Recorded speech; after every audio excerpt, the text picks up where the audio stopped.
پێم وایە قورسە پێکێنانی حکوومەت ئەوەش وتومە ئەم ماوەیە لە بینی دەباشان و سەری ڕژ یەکێتی پارتی دێن و فایلەکانیانە گۆڕنەوە و یەکێتی داوای سەرۆکی هەرێمەکە داوای وەزارەتی ناوخۆوە کاوەندەی بزانم پارتی دیموکراتی کوردستان سەرۆکی حکوومەت بۆی خەتی سوورە و گرفتی هەیە لەسەر وەزارەتی ناوخۆ و مەسەلەن ڕەنگە لەسەر هەندێشت کەم و زۆر ئەوانە کارتەکان بگۆڕنەوە و پارتی دیموکراتی کوردستانەوە نیم بزانم سیناریۆکە یەکەم جار سەردانیم هێزاناکە وەم هێزانە زۆری نیان بڕیاریان داوەکە لە ناسە ناحکوومەتەوە بەڵام دوجار پێم وایە ئەبێ ئەم دوو هێزە واز لە غرور و ئینادی سیاسی بێنن و پێشم وانێ ئەمە تا ئەبەت هەر بەردەوام بێ هەر ئەوان بەڵێن بە خەڵک بدەن و جێبەجێ نەکەن و هەر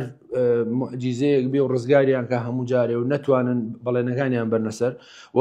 و ئەگەر گوێ لە ئۆپۆزیسیۆنیش نەگرن کە بەشی ئەم ئۆپۆزیسیۆنەش خەڵکی وڵاتەن مەسەڵەن خەڵکی شۆڕژگەڕن خەڵکی نیشتمان پەروەر گوێ لە ئۆپۆزیسیۆنیش ناگەن خۆ بێن گوێ لە دەنگدەرەکانی خۆیان بگرن بۆیە قسەکەم وایە لە 130 ئەو لەو بەڵێنانەی ئەیدەن لە 130 خواستی خەڵک جێبەجێکەن بەڕێی من ئەتوانێت چەند هەنگایە بچێتە پێشەوە خەڵک بۆی پرسیارێکی جددی شاڵە مەسەلەن تۆ بۆ 30 ساڵە کارەبا چاک ناکە یە ساڵی ساڵێکی تر کارەباکەم معجیزە نیە بەڕاستی ینی تۆ لە نەوەیەکەوە کارەبا ئەو چانەکە هێشتا یەکەم و دووەم هەر بیشی کاقەی ناکات